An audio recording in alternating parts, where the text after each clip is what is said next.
થાંભલામાં પોતાનું જ પ્રતિબિંબ એને દેખાયું અને પ્રતિબિંબને કહેવા લાગ્યા કે અરે ભાઈ મારી માને કઈ ન દેતો, નહીં તો મારી માં મને ખીજાશે, વઢશે, તારો પણ આમાં ભાગ લે, આ ખા ખા. એમ ભગવાન પોતાના પ્રતિબિંબને જમાડવા લાગ્યા છે. યશોદા લાલાની આ કાલી કાલી ભાષા સાંભળી રહ્યા હતા અને માં યશોદાને જોયા ને તરત જ કનૈયાએ વાત ફેરવી નાખી. માત કૈશ નવનિતમિદં ત્વદીયં લોભેન ચોરયિત મધ્યગૃહં પ્રતિષ્ઠ મદવારણં નમનુતે મયુષભાજી રોષં તનોતિ નહિ મે નવનીત ભોજ. કે મામા આ કોણ છે? જો લોભ હોય તમારું માખણ ચોરવા ઘરમાં પૂછ્યું છે. પોતાના જ પ્રતિબિંબને દેખાડી ભગવાન એમ કહે છે કે આ કોઈ ચોર ઘરમાં ઘૂસી ગયો છે. હું ના પાડું છું તો એ માનતો નથી અને હું ગુસ્સે થાઉં તો એ ગુસ્સે થાય છે. માં તું કઈ બીજું ન વિચારતી, મારા મનમાં જરાય લોભ નથી. અને ભગવાન રડવા લાગ્યા છે અને કહેવા લાગ્યા કે માં મેં માખણ ચોર્યું નથી. માખણ તો આ જે અંદર છોકરો છે ને મારી જેવા જો મોરપીંછ ને વાંસ હોય ને એવું ધારણ કર્યું છે એ ચોરી રહ્યો છે. રોતા રોતા આવ્યા છે કાનકાળા, પેલો છોકરો પાડે છે મારા ડાળા. રોતા રોતા આવ્યા છે કાનકાળા, પેલો છોકરો પાડે છે મારા ડાળા. રડતા કાળ થયા છે કાજવાળા, પેલો છોકરો પાડે છે મારા ડાળા. રડતા રડતા થયા છે કાનકાળા, પેલો છોકરો પાડે છે મારા ડાળા. જો મારા માથામાં જે મોરપીંછ પૂછ્યું છે એ મોરપીંછ હાથમાં મોરલી લીધી છે અને મારી જેવા જ બધા નખરા કરે છે અને એ જ મને ચોરવાનું કહે છે. મારા જેવી મોરલી ખુશી એને પીશું પૂછું માથે, પીશું પૂછું માથે.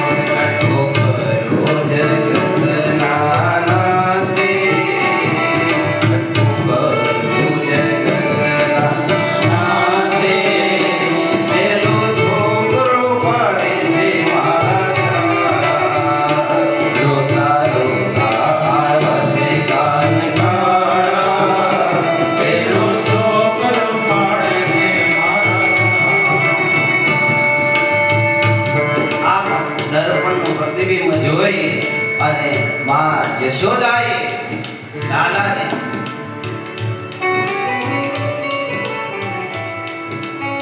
ઠપકો આપવાનું વિચાર્યું હતું પણ ભગવાનની આવી લીલા જોઈ માં જશોદાને હસવું આવ્યું અને માં જશોદાએ લાલાને તેડી લીધા કે હમણાં જ છોકરાને બગાડી મૂક્યો. મારા આ સીધા સાદા છોકરાને આ બગાડે છે, આ છોકરાને હમણાં જ કાઢી મૂક્યો. તરત જ ગોપીઓને કીધું કે આ છોકરાને બગાડો.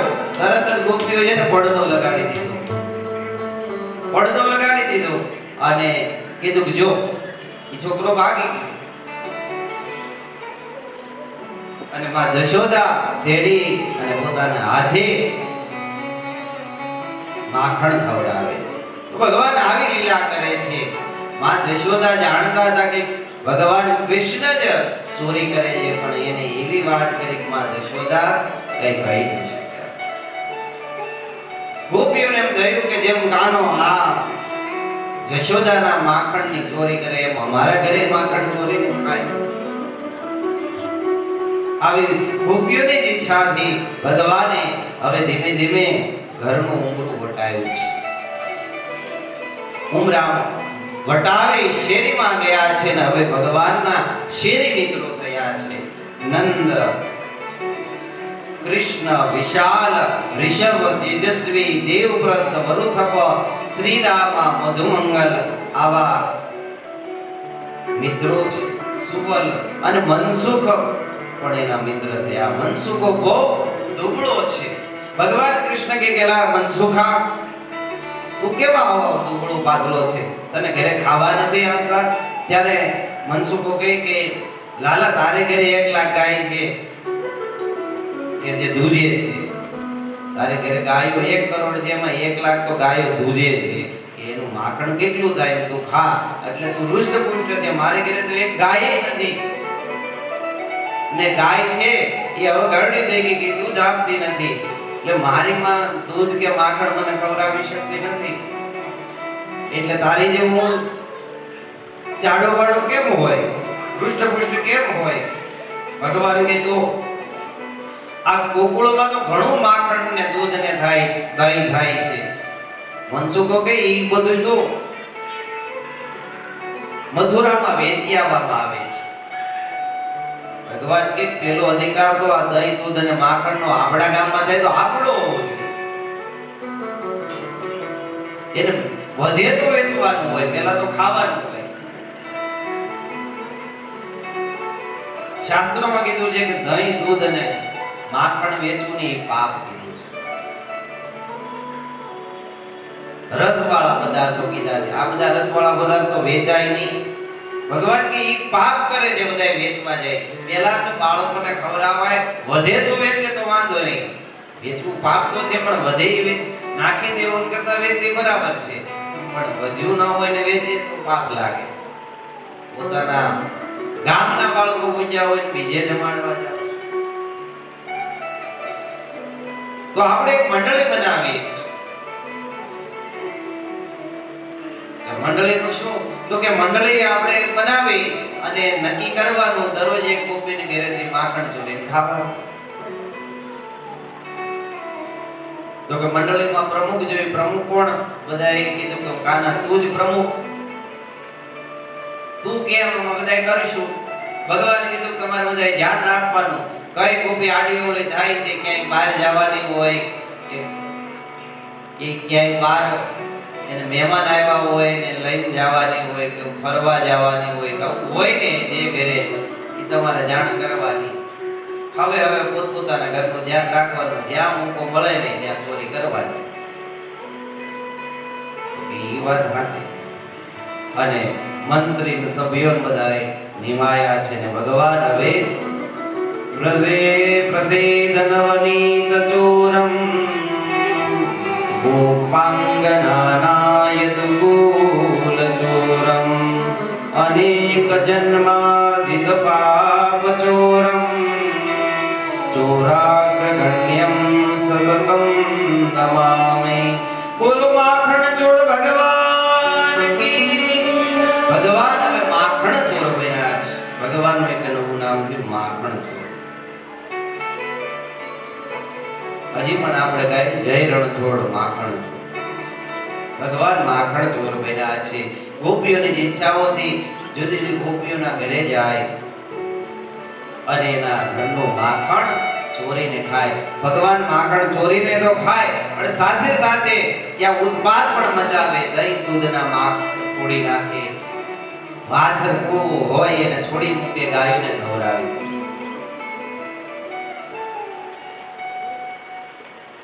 આ રીતે ભગવાન બધી જ ગોપીઓના મનની ઈચ્છા પૂરી કરી રહ્યા છે.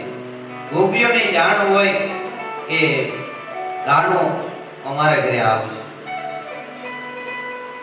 એક મધુમાલતી હતી ને એને ઈ ગમતું નહીં. મધુમાલતી ને કીધું કે મારે નક્કી દે આ કાનાને જેને પકડવો છે. વારે વારે મારા ઘરે માખણ ચોરી જાય, ઉત્પાદ કરી જાય, મને ગમતું નથી.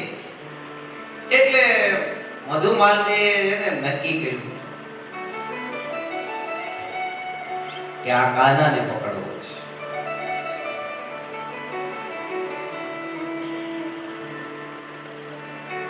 તો બન્યું એવું કે દર વખતે ભગવાન કૃષ્ણ છટકી જાય. એક દિવસની વાત છે, મધુમાલતીનો દીકરો મધુમંગલ પણ ભગવાનની જ ટોળકીમાં છે. મધુમંગલે કીધું કાના આજે છે મોકો. કેમ તો કે મારી માસી આવી છે અને માસી આવે એટલે બહુ સારા સારા પકવાન બને. ક્યાં તો દૂધ પાક બન્યો છે, જાત જાતના ભજીયા બન્યા છે, જાત જાતની ચટણીઓ બની છે, જાત જાતના ભાત ભાતના શાક બન્યા છે. અને મારી માં ખાય ને એટલે ખાઈને સુઈ જાય. ઈ સમયે ચોરી કરાય એવું છે.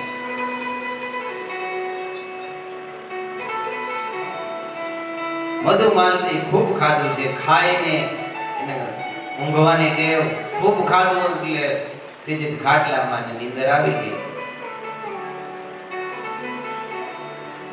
પણ મધુમાલતી વિચાર્યું મને નીંદર આવી જાય, પાછળથી ક્યાંક કાનો આવે તો, એટલે માખણનું માટલું તો એની ઉપર થાળી મૂકી, એમાં પાણી ભર્યું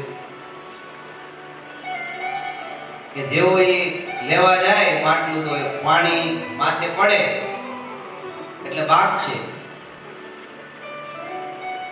અને મને ખબર પડી જશે. તોય પછી એમ થયું કે એમ તો એ બહુ તૈયાર છે એટલે શિકાની એટલે એને ઘંટડી બાંધી દીધી કે અડવા જાય તો વાગે અને હું ઉઠી જાઉં. આવી બધી બંદોબસ્ત કરીને મધુમાલતી હોઈ ગઈ છે. મધુમંગલે કીધું કે હવે રેડી છે કાના, મેદાન મોકળું છે, માસી વૈયા જા ઘરે ખાઈ પી અને મારી માં હુતી. બધા ગોવાળો ને ભગવાન કૃષ્ણ મધુમાલતીના ઘરે ચોરી કરવા જાય. આ બાજુ મધુમાલતીનો વર છે એની કઈક તબિયત થોડી ખરાબ થઈ હતી. ગાયો ચારવા ગયો તો ઘરે આવ્યો, ખાવાનું પડ્યું હતું, પોતાને હાથે ખાઈ લીધું અને મધુમાલતીની બાજુમાં ખાટલો નાખીને એ સૂઈ ગયો. ભગવાન કૃષ્ણ જેવા જ આવ્યા, જોયું કે મધુમાલતીને એનો પતિ બે સુતા છે. ભગવાન કૃષ્ણ જે રૂમમાં માખણ ટીંગાડેલું હતું ને ગયા, વેલા વેલા જ ભગવાને કામ કર્યું છે. ટોકરી હતી ને એને છોડી લીધી. ઉપર થાળી હોય નવાઈ લાગી, થાળી ઢાંકી હોય ઊંધી ઢાંકી હોય, આ તો સીધી ઢાંકી છે એટલે કાંઈક છે. તરત જ ગોવાળો ની ઉપર ગોવાળોને રાખી ભગવાન ઉપર ચડ્યા અને જોયું તો અંદર થાળીમાં પાણી હતું. ભગવાન હાથમાં કમળ લઈને આવતા હતા, કમળની નાળ ખોલી હોય, કમળની નાળથી પાણી ખેંચી અને થાળી ખાલી કરી નાખી અને થાળી હળુક દઈ લઈ અને આપી દીધી ગોવાળો. માખણનું માટલું ઉતારી ખાધું તો ખરું પણ લીપું કે આ મધુમાલતી બિચારીને લીપવાની નવરાઈ નથી લાગતી. આપણે માખણ લીપું, ઘરમાં માખણ લીપી નાખ્યું અને થોડુંક વધ્યું તો મધુમાલતીના મોઢે લગાડી દીધું. તોય ભગવાન એમ જો હજી કાંઈક નવું કરી તો મધુમાલતીને નો વર બે ઉદાતા ને બેનો ચોટલા ચોટલીની ગાંઠ વાળી દીધી. અને ભગવાન નીકળી ગયા. જ્યારે નીકળ્યા ને મોટો પદરો લઈ મધુમાલતીના બારણામાં માર્યો, ધડામ કરતો અવાજ કર્યો અને હો કરતા બધા ભાગ્યા. અવાજ થયો, મધુમાલતી ઉઠી. જેવી જ ઉઠીને કે ચોટલો ચોટલીની ગાંઠ વળી ગઈ હારી પડી. ગાંઠ હતી આધી પણ ખેંચાણી એટલે વધારે જોરદાર ગાંઠ થઈ ગઈ. અને ભગવાન ગામમાં જઈને બધાને કહેવા લાગ્યા કે જો તમારે જોવું હોય ને તો ચોટલા ચોટલીનો ખેલ છે, મધુમાલતીને ઘરે જાઓ. આખું ગોકુળ ભેગું જ્યું અને ચોટલા ચોટલીનો ખેલ જોવે.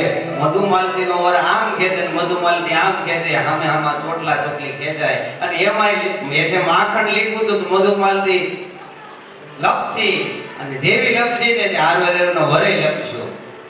મધુમાલતીના વરને બહુ ક્રોધ ચડ્યો. તરત જ વાળંદને બોલાવીને પોતાની ચોટલી કાપી નાખી કે આનાથી તો છુટકારો મળે. ભગવાન કૃષ્ણ અંગૂઠો બતાવતા છે કે લે મધુમાલતી, તું કહેતી હતી ને કે તું મને પકડી, તારો ભજે તો મેં કર્યો. મધુમાલતીને વધારે ક્રોધ થયો કે હવે તો બહુ ધ્યાન રાખવું છે. એક વખત ખોટું ખોટું એ બપોર વચ્ચે સૂઈ ગઈ અને ભગવાન કૃષ્ણ ચોરી કરવા આવ્યા ને ભગવાનનો હાથ એને પકડી લીધો. માખણ વાળો આખા મોઢે માખણ લાગેલું એવા કૃષ્ણ ભગવાનના હાથને પકડી અને ઢસડીને લઈ જાય. ભગવાન કૃષ્ણ કે મધુમાલતી ઉતારી ગાય મને તું છોડ. પણ ભગવાનને મધુમાલતી છોડતી નથી. પણ રસ્તામાં નીકળે ને ત્યાં રસ્તામાં ગામનો ચોર આવ્યો તો લાજ કાઢવા ગઈ ભગવાનનો હાથ મુકાઈ ગયો. મધુમાલતી એના દીકરાને હાથ આપી દીધો. મધુમાલતીના હાથમાં એના દીકરાનો હાથ લઈ અને મધુમાલતી ગઈ છે યશોદા પાસે. કીધું જો યશોદા તું કહેતી હોય ને મારો દીકરો ચોરી નથી કરતો, જો આ તારા દીકરાને લઈને આવ્યો. માં યશોદા કે પણ તું જોતો કરી છે કોણ? મધુમાલતી તો લાજ કાઢી અને જોયું પોતાનો દીકરો છે. પેલા તું તો કે હા. એ કે મંત્રી ને પ્રમુખ તો કાંડ કરીને વયા ગયા અને સભ્ય હલવાઈ ગયા. આમાં એવું જ થાય, પ્રમુખ ને ઝટકી જાય, સભ્યો હલવાઈ જાય. મધુમાલતી પોતાના દીકરાને માર્યો છે. આવી ભગવાન લીલાઓ કરી બધાને આનંદ આપે છે. બધી ગોપીઓ સુનંદા સુભદ્રા રંગવેણી ચિત્રગંધા સુધીરા ભેગી મળીને માં જશોદાને ટપકો આપે કે માં આ મધુમાલતી કે આ ખોટું નથી, તમારો દીકરો છે ને. વત્સાન મુંચત કતિત સમયે ક્રોશ સંજાતઃ સ્તેયં સ્વાદ તદિપય કલ્પિતે સ્તેયોકે મરકાન ભોક્ષ્યતે વિભજતે ન ચિન્નાતિ ભાંડમ વિનતે દ્રવ્યાલાભે સર્વોપિતો યાત્યુપક્રોશ્યતો કાન. કે તમારો દીકરો કાનો બધાય ગોવાળો સાથે આવીને માખણના માટલા ફોડી નાખે છે. અમારા જે સુતેલા બાળકો હોય જે ઘોડિયામાં એને ચીટિયા ભરીને ઉઠાડી દે છે. દહીં દૂધનો નાશ કરે છે અને માખણ પોતે તો ખાય પણ વાંદરાઓને પણ માખણ ખવડાવે છે. ભગવાન વાંદરોને માખણ ખવડાવે. કેમ તો કે ભગવાન વિચાર્યું કે રામ અવતારમાં વાંદરાઓ બહુ સેવા કરી છે, આજે હવે ને માખણ તો ખવડાવો. એટલે ભગવાન કૃષ્ણ અવતારમાં વાનરોને માખણ ખવડાવે છે. કાનુડે ખવડાવ્યા ગોકુળમાં. આવો આપણે પણ ગાઈએ. એ કાન છે કાનો રે માતાજી કાનો બહુ મનડે છે કાનો.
બલરામજી દોડીને આવીને કીધું મૈયા લાલાએ માટી ખાધી.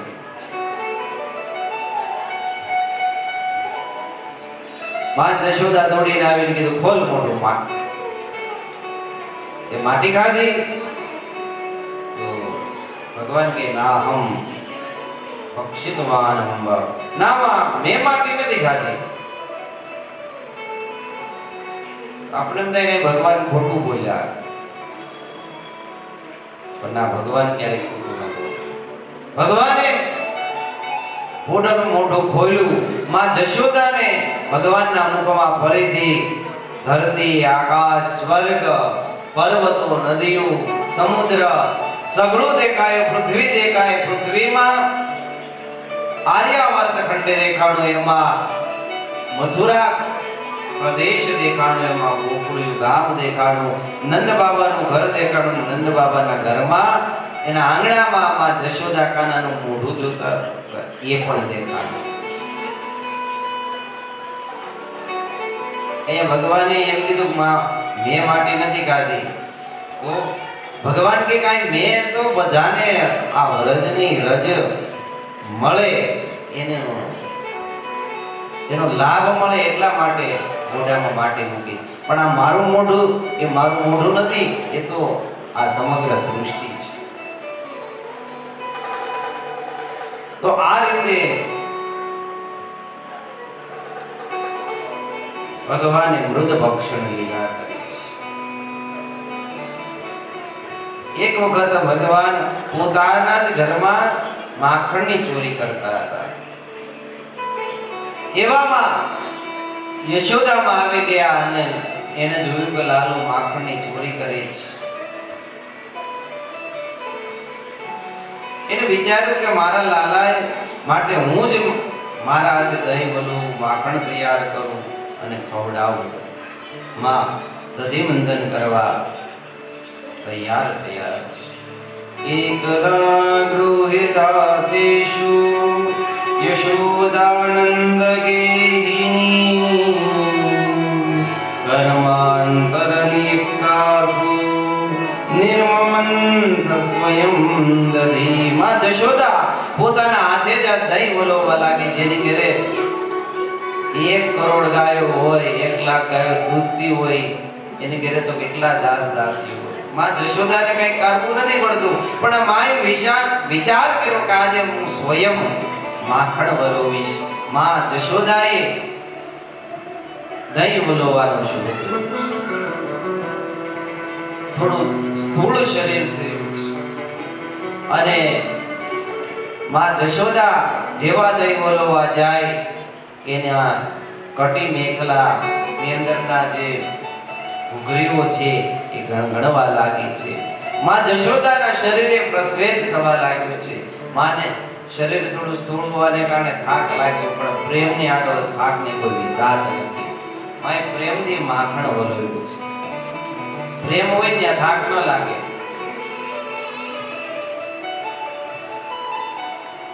તો પિયરથી મહેમાન આવ્યો હોય રાતે 12 વાગે ને, તો રાતે 12 વાગે એની હારું રવો ને ભજીયા બધું થાય, થાક ન થાય, તો થાક ન લાગે. એની જગ્યાએ કોક માગણ આવ્યો હોય ને ઘરવાળા કીધું કે ભાઈ અત્યારે રવો ને ભજીયા બનાવી દે, તો ન બને. ઘરવાળો આવ્યો તો એ ન બને, ચાન ભાખરી જ બને રાતે. પણ ભાઈ જો પિયર ના આવ્યો હોય તો રાતે 12 વાગે રવો ને ભજીયા બનાવી. એ પ્રેમ છે.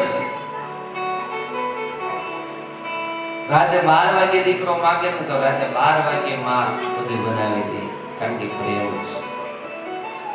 પ્રેમ જ્યાં આવે ત્યાં થાકની કોઈ વિસાદ નથી.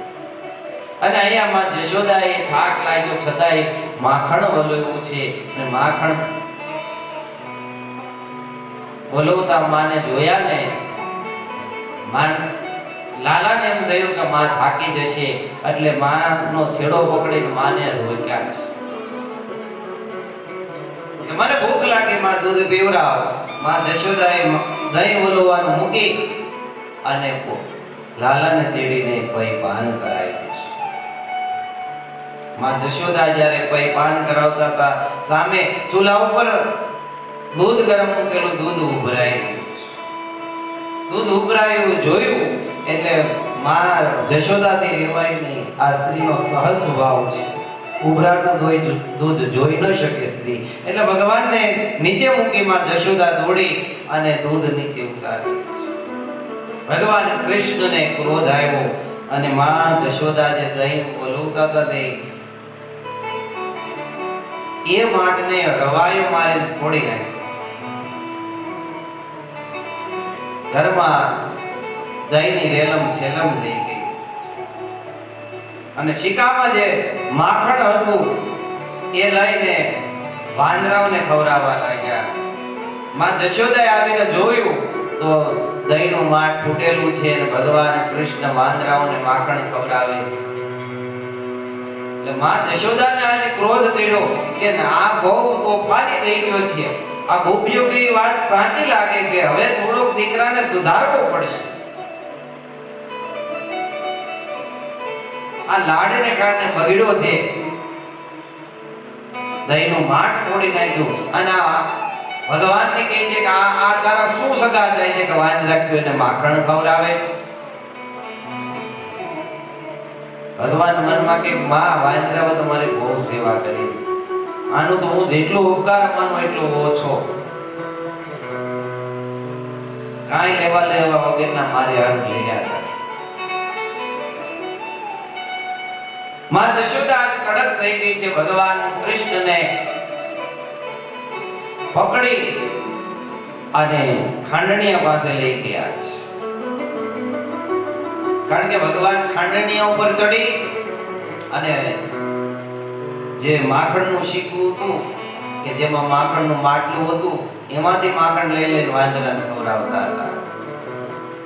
એટલે માં જશોદા ને જોયા એટલે ભગવાન વાગ્યા એટલે પકડીને પાછા ખાંડણીયા પાસે લઈ ગયા અને કીધું કે આની સાથે તને બાંધી દેવો છે. તું આ ખલ જેવો છે, તોફાની થઈ ગયો છે, એટલે તને આની સાથે જ બાંધી દેવો છે. માં જશોદાએ દામણું લીધું છે. દામણું લઈને ભગવાનને બાંધવા જાય. ગાય દોવા માટે જે પાછલા પગ બાંધવાનું દામણું આવે એ દામણું લઈને ભગવાનને બાંધવા ગયા તો 2 આંગળ ટૂંકું પડ્યું. પણ હવે જેની ઘરે 1 લાખ ગાય દૂધતી હોય ને ઘરે કઈ એક દામણું થોડું હોય. માં જશોદાએ બીજો હાથો કરી પાછો આટો માર્યો, પાછું 2 આંગળ ટૂંકું પડ્યું. ફરીથી માએ ત્રીજું દામણું આમ ઘણાય દામણાનો સાંધો કર્યો પણ 2 આંગળ ટૂંકું પડે છે. ભગવાન અહીં કહે છે કે જીવ ગમે એટલો પ્રયત્ન કરે ને તો મને પામવામાં, મને બાંધવામાં 2 આંગળ ટૂંકો છે. અવિદ્યા અને અહંકારના કારણે જ એ મારાથી એટલો ટૂંકો રહે છે. માં જશોદા થાક્યા છે અને એમ થયું ભગવાનને ઘઉંમાં જશોદા રડવા લાગશે એટલે ભગવાન બંધાઈ ગયા છે, પ્રેમથી બંધાયા છે. ભગવાન ભાગ્યા ને માખણ ચોરી કરતા કરતા ત્યારે માં યશોદા લાકડી લઈને પાછળ દોડ્યા હતા. ખૂબ દોડ્યા પણ માં યશોદા આંબી શક્યા નહીં. માએ જ્યારે અહંકાર રૂપી લાકડી મૂકી દીધી ત્યારે ભગવાન પકડાયા હતા અને પછી માં યશોદાએ ભગવાનને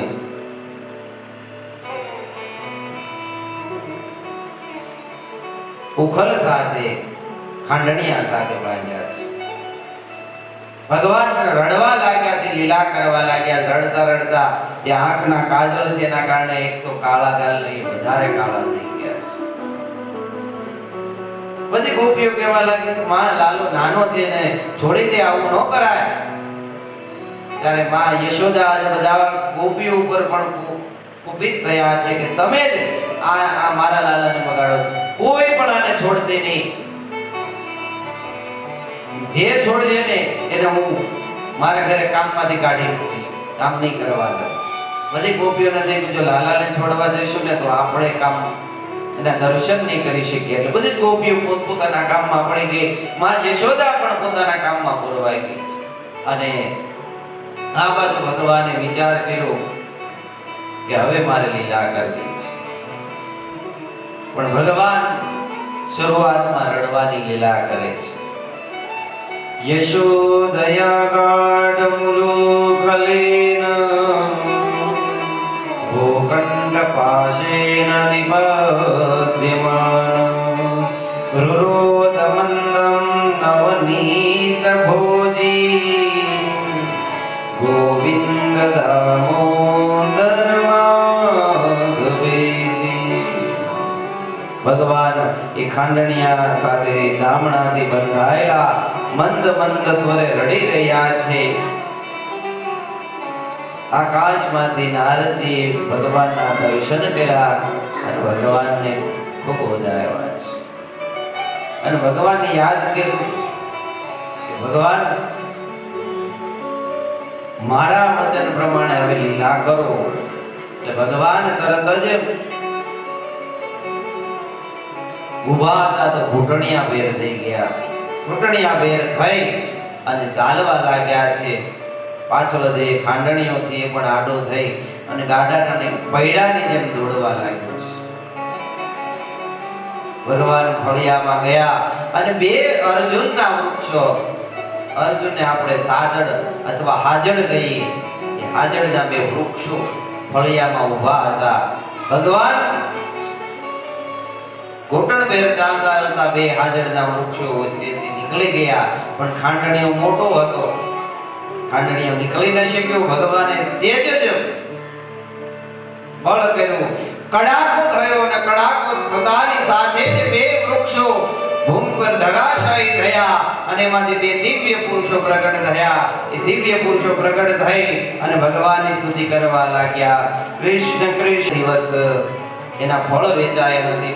નંદાલયની પ્રદક્ષિણા કરતી હતી. ભગવાન કૃષ્ણ એકલા ઘરે હતા. માં જશોદા અને ગોપીઓ બહાર નદીમાં સ્નાન કરવા ગઈ હતી. ભગવાન કૃષ્ણ છમછમ કરતા ઉમરે આવ્યા છે, ઘરના ઉમરે, અને કીધું મને ફળ આપ. તો સુખિયા વાલન કે એમને ન આપું, તું મને અનાજ આપ ને તો હું આપું. તો ભગવાન દોડતા ગયા ને પોતાના ફળિયામાં જે ડાંગર હતી જેને એને ખાંડી એમાંથી ચોખા કાઢેલા હતા, એ ચોખા લઈ અને નાની મુઠ્ઠી ભરીને આવ્યા. પણ ભગવાનને નાની નાની મુઠ્ઠીઓમાં જેટલા ચોખા હતા ને રસ્તામાં ભેરાતા આવ્યા. જ્યાં આપવા જાય તો 5 થી 7 દાણા સુખિયાના હાથમાં આવ્યા. સુખિયાએ કીધું કાંઈ વાંધો નહીં, પણ આવા સુંદર બાળકને હું ફળ આપીશ. સુખિયાએ ભગવાનના હાથમાં સમાઈને એટલા ફળ આપ્યા છે. અને આ રીતે સુખિયા માલણ પર ભગવાને કૃપા કરી. એ જે ચોખા હતા ને એને ટોપલામાં નાખી આખો ટોપલો ખાલો ભગવાન આગળ કરી દીધો છે.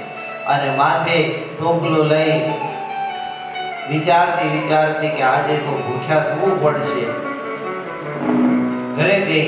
પણ રસ્તામાં ટોપલો વધારે ભારે લાગવા લાગ્યો. ઘરે પહોંચીને ટોપલો ઉતારે તો આખોય ટોપલો સોનાથી ભરેલો.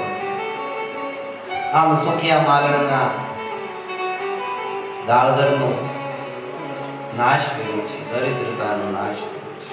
ભગવાન એવા છે, કોઈનો ભાર ન રાખે મોરારી, વ્યાજ સાથે આપે વનમાળી. ત્યાં આપણે ગાયોને ચરાવવા માટે સુંદર ઘાસ પણ છે, ત્યાં રહેવાની સુવિધા પણ સારી છે. બધા ગોવાળે પોતાના ગાડા તૈયાર કર્યા છે, સર સામાન ભરવા લાગ્યા છે. વૃદ્ધોને બાળકોને ગાડામાં બેસાડ્યા છે અને સૌ પ્રયાણ કર્યું છે. બ્રાહ્મણો હતા તેમને સ્વસ્તિ વાચન કરવા લાગ્યા. યુવાન ગોવાળો વાદ્યંત્ર વગાડવા લાગ્યા છે. યશોદા અને રોહિણી પણ પોતપોતાના પુત્રને લઈને ગાડામાં બેસી ગયા છે. વૃંદાવન નજીક ગોવર્ધન પર્વત હતો અને યમુના નદી હતી, ત્યાં સ્થાન ખૂબ રમણીય હતું. આમ ગોકુળ હવે વ્રજમાંથી વૃંદાવનમાં આવી પહોંચ્યું છે. વૃંદાવન સોવન નહીં, નંદગામ સો ગામ, બંસી બટ સો બટ નહીં, કૃષ્ણ નામ સો નામ. એવું આ સુંદર વૃંદાવન છે. જેવું જ વૃંદાવનમાં ભગવાન પ્રગટ થયા, વૃંદાવનની વનરાજીઓ ખીલી ઉઠી છે. વૃદ્ધ ગોપ ઉપનંદની સલાહથી નંદરાય શ્રી કૃષ્ણને વૃંદાવન લઈ ગયા છે. વૃંદાવનમાં બધા ફરવા લાગ્યા. યમુનાજીના કિનારે આવ્યા છે. ઉપનંદે સુંદર વાંસળી બનાવી છે અને ભગવાન કૃષ્ણએ ઉપનંદ પાસે વાંસળી માંગી. એટલે ઉપનંદે કીધું કે આ વાંસળી તો મારી જૂની વાંસળી છે, હું તને નવી વાંસળી આપી આપું. આમ કહી વાંસના ઝુંડ પાસે ગયા અને ત્યાં સારો વાંસ શોધતા હતા. ત્યાં તો એક સુંદર વાંસળી જેને મળી ગઈ અને એ વાંસળી જોઈ ઉપનંદે ભગવાન કૃષ્ણને આપી છે. અને ઉપનંદ દેવી કૃષ્ણને વાંસળી શીખવાડવા જાય ત્યાં તો કૃષ્ણ ભગવાને એ વાંસળી અધર પર મૂકી અને દિવ્ય સુર રેલાવા લાગ્યા છે. ઉપનંદન પણ ચકિત થઈ ગયા છે. ગાયો વાંસળીના સુરથી ઊંઘ કરતી દોડી આવી રહી છે. ભગવાન હવે વત્સપાલ બન્યા છે, વાછરડા ઉચ્ચારવા લાગ્યા છે. એવામાં કંસે વત્સાસુર નામનો એક દૈત્ય મોકલ્યો, જે વાછરડું બનીને આવ્યું હતું. ભગવાન એને ઓળખી ગયા અને બલરામજીને બતાવી દીધું. બલરામજી એના બે પગ અને પૂંછડું પકડી આકાશમાં ઘુમાવી મોટા ઝાડ ઉપર ફેંકી અને દૈત્યનો ઉદ્ધાર કર્યો. બોલો બલદાવ ભૈયા કી. આમ ભગવાને વત્સાસુરનો ઉદ્ધાર કરાયો છે. ફરીથી ભગવાન હવે વાછરડાઓ લઈ એક વખત યમુના કિનારે ગયા છે. ભગવાન કૃષ્ણ એક વાડના ઝાડ નીચે પગ ઉપર પગ ટેકવીને સૂતા છે. ચાર ગોવાળો દોડતા દોડતા આવીને કહેવા લાગ્યા, કાના કાના, જો તો કેવડો મોટો બગલો છે. આ બગલો કોઈ બીજું નહીં પણ બકાસુર હતો. એને જાણ થઈ કે બક્કી મારી બેન છે, એનો વધ કર્યો છે, એટલે એ બાળકને મારે મારી નાખવો છે. કંસની આજ્ઞાથી બકાસુર બગલાનું રૂપ લઈને આવ્યો છે. યમુનાજીમાં બગલાનું રૂપ લઈને ઊભો છે. મોટો વિશાળ બગલો જોયું એટલે ભગવાન તેમની પાસે ગયા. બધા ગોવાળાને કીધું, તમે દૂર જાઓ. બકાસુરે જેવો જે ભગવાનને જોયા ને કે તરત જ એને સાંજ મારી ગળવા ગયો. પણ ભગવાને પોતાનું તેજ એટલું વધારી દીધું કે ભગવાનના તેજને સહન કરી શક્યો નહીં અને પોતાની જીભથી પોતાના સાંજથી ભગવાનને ઓકી નાખ્યા છે. ભગવાને તરત જ બકાસુરને એક મુષ્ટિકાનો પ્રહાર કર્યો. પ્રહાર કરતાની સાથે જ એ બકાસુર નીચે પડી ગયો છે. ભગવાને જોતજોતામાં બકાસુરની સાંજ પકડી, એક સાંજ પોતાના પગ નીચે દબાવી અને ભગવાને બીજા હાથે પોતાની પગલાની ઉપરની સાંજ પકડી છે બકાસુરની, અને ભગવાન પોતાનું રૂપ ધારવા લાગ્યા. એટલું વિશાળ રૂપ કર્યું કે બકાસુરની સાંજ ચીરાવા લાગી છે. ભગવાને બકાસુરના શરીરના બે ભાગ કરી બકાસુરનો ઉદ્ધાર કર્યો.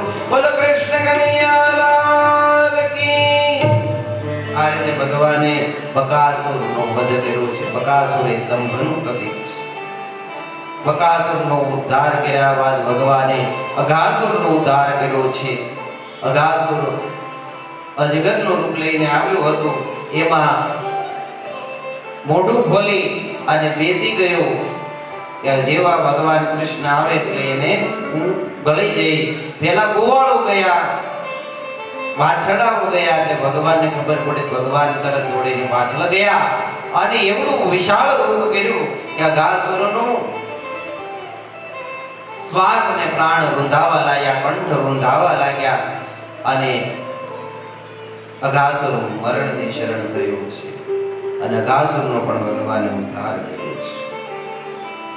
હવે ભગવાન અઘાસુરનો વધ કર્યો ને એ વાત ગોવાળોએ 1 વર્ષ બાદ પોતાના ઘરે કરી. આ વાત સાંભળીને પરીક્ષિત મહારાજને થયું કે એમ કેમ થયું? 1 વર્ષ સુધી ગોવાળોએ કેમ ઘરે વાત ન કરી? તો કે ગોવાળોને વાછરડા 1 વર્ષે તો ઘરે પૂગ્યા હતા. ત્યાં સુધી ક્યાં ગયા હતા? તો કે એની એક પણ કથા છે, તમને કહું. એક વખત ભગવાન અઘાસુરનો વધ કર્યા પછી ગોવાળો સાથે પોતાના બધાના માથા ખોલીને ખાતા હતા. મધુમંગલ પાસે કાંઈ નહીં એટલે ખાટી છાશ લઈને આવેલો. એને વિચાર્યું કે જો મારું ભાથું ખોલી તો ખાટી છાશ સિવાય બીજું કાંઈ છે નહીં, તો બધા મારા હાસી કરશે. એટલે મધુમંગલ પોતાની છાશની મટુકી લઈ અને દૂર વયો ગયો. ભગવાનને ખબર પડી ગઈ અને દોડીને મધુમંગલને કહે મને આપ. મધુમંગલ તો વિચારવા લાગ્યો કે ખાટી છાશ આને થોડી અપાય, એટલે પોતે જ મોઢે માંડી અને પીવા લાગ્યો છે. ભગવાન કૃષ્ણએ આંચકી લીધી અને મધુમંગલની હેઠી છાશ પીવા લાગ્યા. એ સમયે બ્રહ્માજી આકાશમાંથી નીકળ્યા ને એને એમ થયું કે આવા કઈ બ્રહ્મ હોય જે હેઠું ખાય? આ ગોવાળનું હેઠું ખાય, આવું કઈ પરમાત્મા હોય? આવી એને શંકા થઈ. કે લાવ આની પરીક્ષા કરું. બ્રહ્માજી વાછરડાઓને લઈને બ્રહ્મલોકમાં મૂક્યા. ભગવાન તો જાણતા હતા કે બ્રહ્માજીની બુદ્ધિ બગડી છે, કાંઈ વાંધો નહીં. ગોવાળીએ કીધું કાના આપણે ક્યાંક વાછરડા દેખાતા નથી. ભગવાન કૃષ્ણ કહે કે તમે બધા ખાઓ, અહીંયા જમો, હું હમણાં જ વાછરડાને ગોતી લાવું છું. દૂધ અને ભાતનો કોળિયો હાથમાં લઈને જ ભગવાન વાછરડા ગોતવાની લીલા કરવા લાગ્યા. આ બાજુ બ્રહ્માજીએ બધા જે ગોવાળોને પણ હરી લીધા અને એને બ્રહ્મલોકમાં મૂકી આવ્યા. ભગવાન કૃષ્ણને તો ખબર હતી કે આ બધું બ્રહ્માજીનું તરકટ છે. તરત જ પોતાના શરીરમાંથી ગોવાળો અને વાછરડા ઉત્પન્ન કર્યા છે. અને ભગવાન સાંજ પડી એટલે પોતે જ ગોવાળ અને વાછરડા બની અને બધાને ઘરે ગયા છે. જેવા જ ગોકુળમાં પ્રવેશ કર્યો, આજે ગાયો વધારે પ્રેમ કરવા લાગી છે પોતાના વાછરડાઓને. ગોપીઓ પોતાના બાળકોને ખૂબ વહાલ કરવા લાગી. એના ઉરમાંથી વધારે પ્રેમ ફૂટવા લાગ્યો છે. બલરામજીને આ જોઈ નવાઈ લાગી, કાના આવું કેવું? આંખો બંધ કરીને જોવે ને તો બધા જ વાછરડા ને ગોવાળો ભગવાન કૃષ્ણ જ જોયા. બલરામજીને ભગવાનની માયા સમજાઈ. બ્રહ્મદેવને એમ કે કૃષ્ણ મૂંઝાશે, શું કરશે? આવીને જોયું તો વાછરડાનો ગોવાળો સાથે ભગવાન પાછા યમુના કિનારે ફરતા હતા. એટલે પાછા બ્રહ્માજી ગયા કે આમાં મારી ભૂલ નથી થઈ ને, ક્યાંક પાછળથી કોક મૂકી નથી આવ્યું ને. એટલે ફરીથી બ્રહ્મલોક ગયા. બ્રહ્મલોકમાં જોયું તો ત્યાં બેભાન અવસ્થામાં વાછરડાઓ અને ગોવાળો પડ્યા છે. એટલે એને પોતાની ભૂલ સમજાય, વાછરડા અને ગોવાળોને લઈ ભગવાન પાસે આવી અને ગળગળા થઈ બ્રહ્માજી ભગવાનની સ્તુતિ કરવા લાગ્યા. નોમીડ્યતે ભ્રવપુષે તડિદંબરાય ગુંજાવતન સપરિપિચ્છલ સન્મુખાય. અને વાછરડા આળસ મરડીને ઊભા થયા.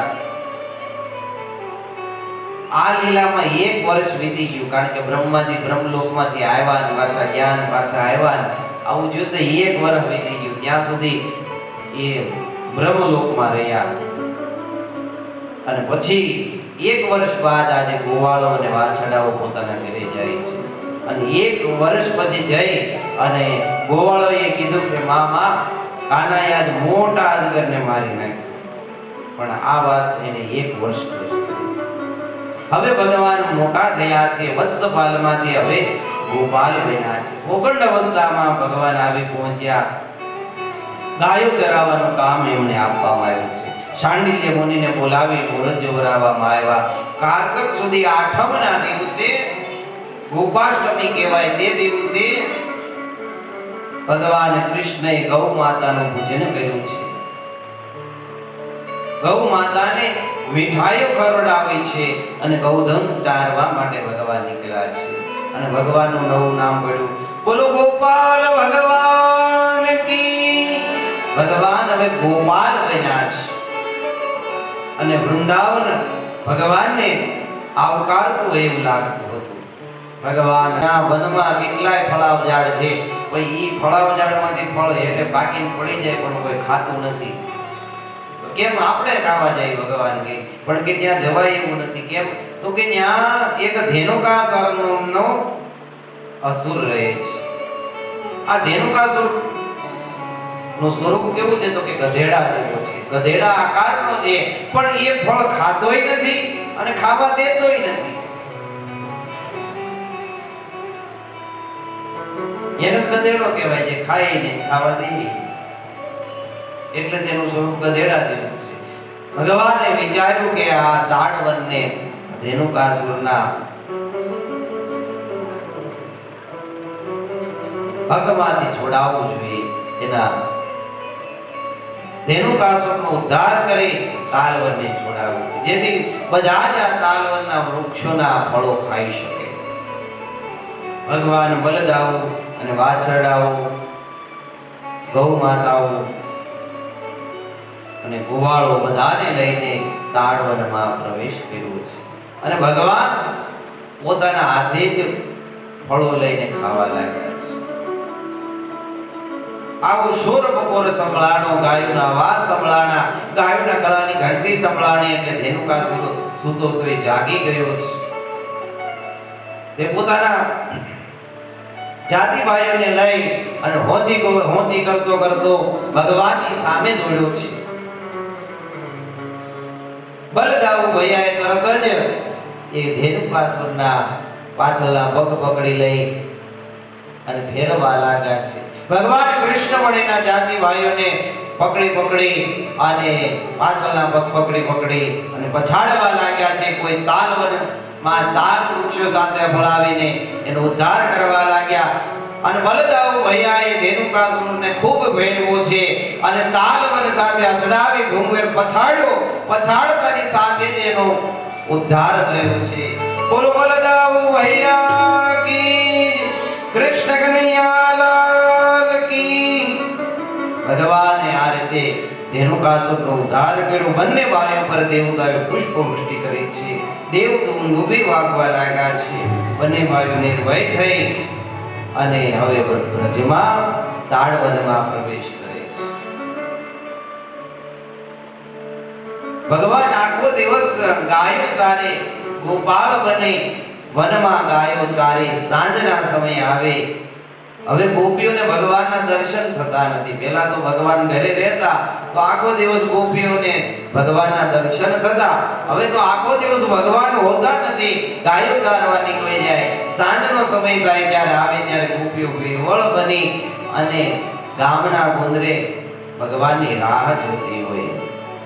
ભગવાન પણ કેવું સુંદર રૂપ લીધું હોય કે ગળામાં ગુંજાની માળા પહેરી હોય,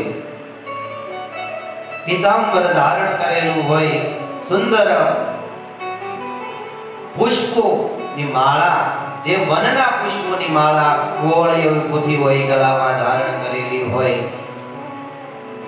પીળા પુષ્પોને કાન ઉપર ખોસેલા હોય, માથા ઉપર મોર મુકુટ ધારણ કરેલું હોય, અધર ઉપર સુંદર મુરલી ધારણ કરેલી હોય. આવા ભગવાન જેવા જ વનમાંથી આવે. બધા જ ગોવાળો જય કનૈયા લાલ કી, જય કનૈયા લાલ કી ગાતા ગાતા વનમાંથી આવતા હોય.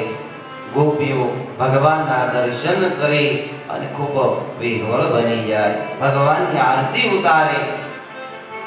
માં જેવા જશોદાજી કૃષ્ણ અને બલરામ આવે એટલે બંનેને સ્નાન કરવા માટે ગરમ પાણી આપે, એને સ્નાન મર્દન કરાવે, શ્રમ દૂર કરે, સુંદર વસ્ત્રો પહેરાવે, શણગારે, ભાવતા ભોજન કરાવે અને સુખપૂર્વક શૈયા ઉપર શયન કરાવે.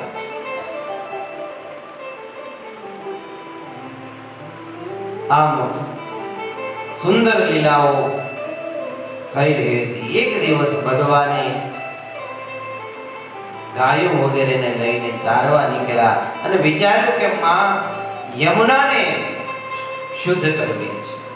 કેમ તો કે કાલી નામનો એક નાગ છે ને, એ એક ધરામાં આવીને સંતાયો છે અને ત્યાં વિષ વાળું, ઝેર વાળું પાણી થઈ ગયું છે. એ પાણી કોઈ પીવે ને તો એ મરી જાય છે.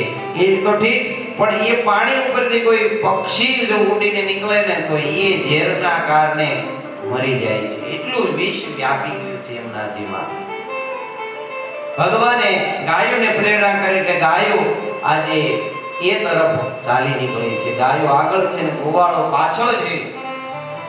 ગાયો સીધી જ કાલી ધરા પાસે ગઈ છે અને જ્યાં ચરવા લાગી, ધીમે ધીમે કરતા પાણી પીવા ધરામાં ગઈ અને ધરાના પાણીને કારણે બધી જ ગાયો નિષ્પાણ થઈ છે. ગોવાળોએ દોડીને કીધું કે આજે જો કાના આ ધરાના પાણી પીવાને કારણે ગાયો મરી છે. ભગવાન કે મરી નથી તો સૂતી છે. ભગવાને જઈ પોતાની અમિત દ્રષ્ટિ કરી તો ગાયો ઊભી થઈ ગઈ છે. ભગવાને વિચાર્યું કે આ ગાયોના માટે જે જળ છે એ વિશેલું હોય બરાબર નથી. કોઈ ભૂલથી જો આ પાણી પીવે ને મરે, હવે આ કાલી નાગને અહીંથી ભગાડવો પડશે. ભગવાને લીલા કરી છે એવી પણ એક કથા આવે છે, જે ભાગવતમાં તો નથી પણ બીજા પુરાણોમાં એવી કથા છે કે ભગવાન ગેરી દડો રમતા હતા અને અંદર દડો નાખી દીધો અને ભગવાનને દડો લેવા પોતે એમાં ખુશકો લગાવ્યો છે. ભગવાન યમુનાજીમાં પ્રવેશ કર્યો છે. જેવો જ પ્રવેશ કર્યો ને, જે નાગની પત્નીઓ હતી ને કેવા લાગી, રંગે રૂડો રૂપે પૂરો હરે દિશ તો કોડીલો કોડામણો હે તારી માતાએ કેટલા જન્મ્યા હે માતું નટવર આગશે દને મારશે મુને બાળ હત્યા લાગશે હે દર કમળ છાંડી જાને વાળા. હવે આને છોડો.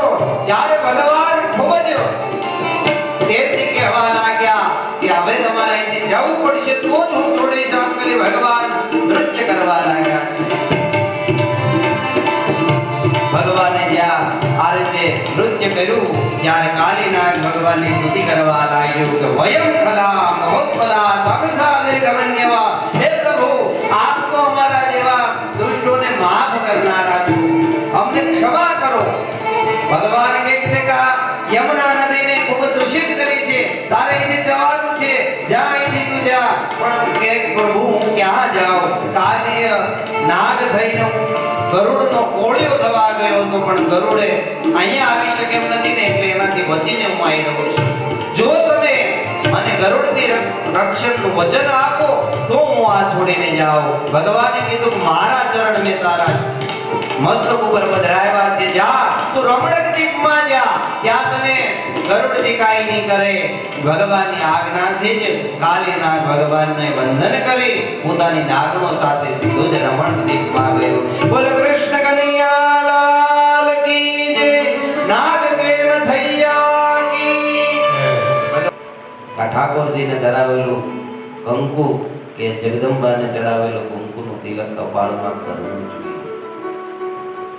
એનો એ ખાસ કે ભાઈ તમે ચાંદલો ભલે છોડો પણ હારવારે કંકુનું નાનું એવું ચાંદલો કરતું એવું જોડવા કરતા કંકુનું જે તિલક થાય ને વધારે સારું. કેમ? અને એમાંય કંકુ છે ને ઘણા બધા પ્રકારના. અત્યારને જે કંકુ આવે છે તો બધા કેમિકલ આવે છે. હકીકત કંકુ કોને કહેવાય તો કે હળદરમાંથી જે કંકુ બનાવવામાં આવે ને એને કંકુ કહેવાય. અત્યારે બજારમાં મળે છે કંકુ, પણ બહુ મોંઘું આવે. તમે ઘરે બનાવી શકો. કંકુ બનાવવું હોય તેમાં કાંઈ નવીન નથી. તમે હળદર લ્યો, એની અંદર થોડું ચૂનો નાખો. ચૂનો નાખી એની અંદર થોડીક ખટાશ એટલે કે લીંબુનો રસ નાખી દો અને એને થોડીક વાર હલાવો ને, એટલી કંકુ બની જાય. હાવ લાલ ન હોય, ઈંટના ભૂકા જેવું થાય, પણ ઈ જ કંકુ સાચું. પણ અત્યારે તો સમય જ બધો ખોટાનો આવી ગયો. ચંદન એ ખોટું આવે, કંકુ એ ખોટું આવે, કેસર તો કે ખોટું, બધું ખોટું આવે છે. તમે પૂજા પણ દુકાન જઈને માંગો ને કસ્તુરી, કસ્તુરીમાં આપે તમને. કસ્તુરી કોને કહેવાય? હરણના મૃગના પેટમાંથી નીકળે. અત્યારે કસ્તુરીનો ભાવ એવો છે કે કોઈની તેવડ નથી કસ્તુરી લઈ શકે, પણ બજારમાં ડબ્બીમાં મળે છે. એટલે બધું ખોટું મળે છે. મધ ને દહીં પણ ખોટા આવી ગયા, દૂધ પણ ખોટા આવી ગયા, બધું ખોટું આવવા લાગ્યું છે. પણ કપાળમાં આવો એક ઘરે કંકુ બનાવીને તિલક કરવું જોઈએ. જો કંકુનું તિલક કરશો ને તો તમારી જે આજ્ઞા ચક્ર છે, તમારું કપાળ છે, એ શુદ્ધ થશે અને તમારી બુદ્ધિ શુદ્ધ થશે. એટલે અવશ્ય કપાળે તિલક કરવું જોઈએ. કપાળે તિલક કરશો એટલે તમારી બુદ્ધિ શુદ્ધ થશે.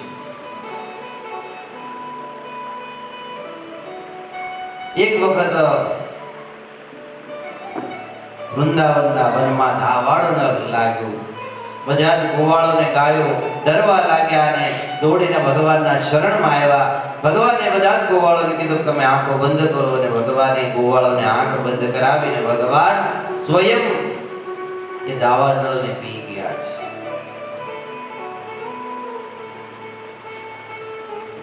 એમ તો કે ભગવાનના મોઢામાંથી જ અગ્નિ ઉત્પન્ન થઈ છે, એટલે ભગવાનના મોઢામાં પાછી સમાઈ જાય. વેદો કહે છે મુખાત અગ્નિ રજાય, તો ભગવાનના મુખમાંથી અગ્નિનું પ્રાગટ્ય થયું છે.